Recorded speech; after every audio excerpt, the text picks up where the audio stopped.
रहा है। भाग जाओ यहाँ से, इसका अंजाम बहुत ही बुरा होगा। हम नहीं जाएंगे, तुम लोग जाओगे, हमें नहीं, तुमको भारत से भागना होगा। Soldiers fire!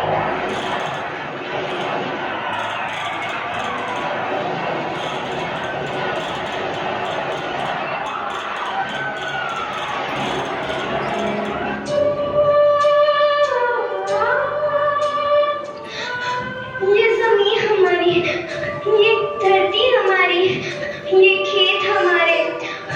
अभी थोड़ी देर पहले हमारी ये फसलें लहरा रही थी, पर इन अंग्रेजों ने हमारी फसलें बर्बाद कर दी। इन अंग्रेजों ने एक ही झटके में इन सब फसलों को काट दिया। अंग्रेजों, तुम्हारे इस अत्याचार से हम डरेंगे नहीं, इस अत्याचार का बदला लेकर रहेंगे, हम आजादी लेकर रहेंगे।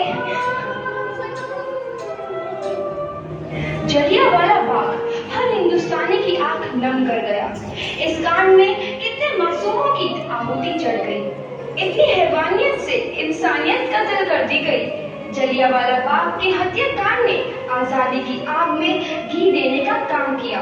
मासूम औरतों, बच्चों की दर्द भरी चीखें और सिसकियां इनकलाब का गूंज बनकर उभरी। लाला लाजपत राय, भगत सिंह, राजगुरु, सुखदेव सरीखे क्रांतिकारियों ने भारत की इस जमीन से विदेशी दरिंदों को निकाल फेंकने के मंसूबे मजबूत कर लिए। 8 अप्रैल 1929 लाला लाजपत राय के नेतृत्व में साइमन कमीशन के खिलाफ एक भारी जुलूस निकाला गया। साइमन कमीशन वापस जाओ, साइमन कमीशन वापस जाओ, साइमन कमीशन वापस जाओ, साइमन कमीशन वापस जाओ, साइमन कमीशन वापस जाओ, Simon commission go back, Simon commission go back, Simon commission go back, Simon commission go back. बेवकूफ इंडियंस, तुमको हमारी बात समझ में नहीं आती। Stop this. साइमन कमीशन नहीं मानता। I said stop this. Lala ji, आप आगे बढ़ो, हम आपके साथ हैं। लाला जी, संघर्ष करो, हम आपके साथ हैं। लाला जी, संघर्ष करो, हम आपके साथ हैं। लाठी चार्ज करो।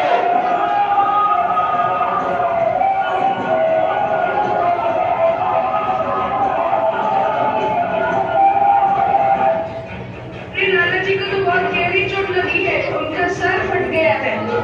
मेरे शरीर में लगी एक एक लाठी अंग्रेजी सरकार के कफन में कील का काम करेगी। ये आजादी की लड़ाई रुकनी नहीं चाहिए। ये जिम्मेदारी मैं तुम सबको सौंप कर जा रहा हूँ। आओ, आओ। लाला लाजपत राय की दर्दनाक मौत के बाद भगत सिंह, सुखदेव, राजगुरु, वतन के इन मतवालों के खून में ऐसा उबाल आया जिसका सामना करना अंग्रेजी सरकार के लिए मुश्किल हो गया। अंग्रेजों को करारा जवाब देने के लिए स्कॉट और सैंडर्स को मारने की रूपरेखा रची गई।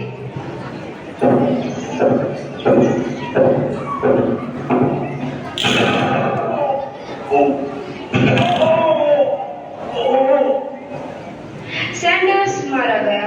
चारों तरफ तहलका मचा था। दीवारों पर लिखा था, लाला जी की मौत का बदला ले लिया गया है। भगत सिंह समेत सभी वहां से फरार हो गए। 8 अप्रैल 1929 दिल्ली में ब्रिटिश सरकार की सेंट्रल लेजिस्लेटिव असेंबली की बैठक में 2 बम धमाके की आवाज सुनाई दी।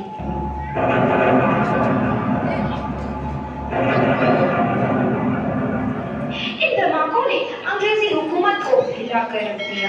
इस घटना को अंजाम देने वाले भगत सिंह, राजगुरु और सुखदेव ने अपने आप को अंग्रेजों के हवाले कर दिया। 1930 को अदालत में अपना फैसला सुनाया। मुलजिम भगत सिंह, मुलजिम राजगुरु, मुलजिम सुखदेव को दफा 121 और दफा 302 के तहत ये अदालत तीनों को मुजरिम करार देती है और इस गुस्ताखी के लिए ये अदालत इन तीनों को सजाए मौत की सजा सुनाती है। सरफरोशी की तमन्ना अब हमारे दिल में है, देखना है जुल्म कितना बाजुए कातिल में।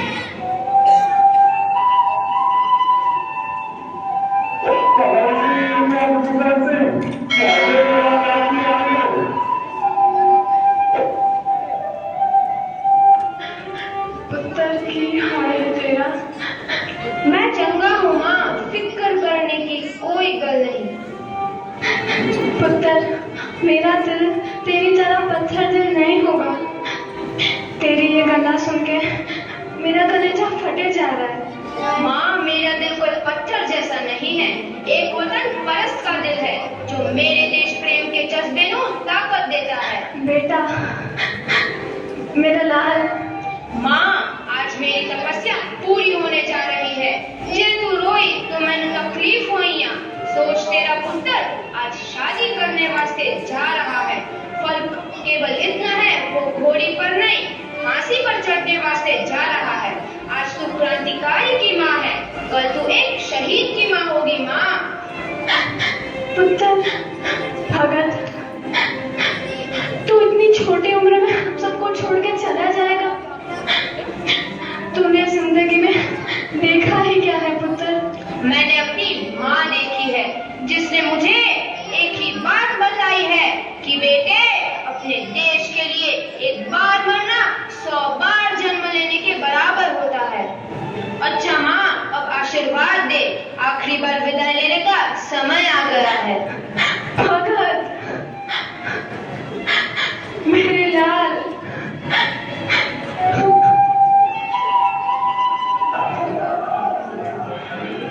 भगत सिंह, तुम्हारी कोई आखिरी ख्वाहिश? हमारे हाथ खोल दिए जाए। हम तीनों दोस्त एक दूसरे से गले मिलना चाहते हैं, उनके हाथ खोल दिए जाए।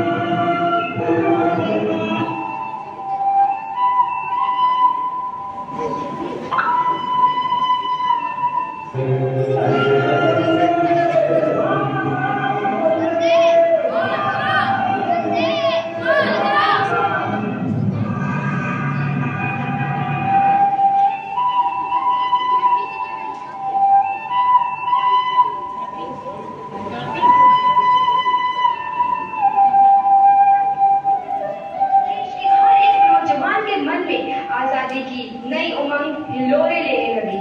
अंग्रेजों भारत छोड़ो का नारा जोर पकड़ रहा था। सबने एक आजाद भारत का सपना देखना आरंभ कर दिया था। हर कोई अपने अपने ढंग से इस महायज्ञ में अपनी आहुति दे रहा था। सुभाष चंद्र बोस, रानी लक्ष्मीबाई, तात्या टोपे और मंगल पांडे जैसे शहीदों की कुर्बानी आई। 15 अगस्त 1947 को भारत आजाद हुआ।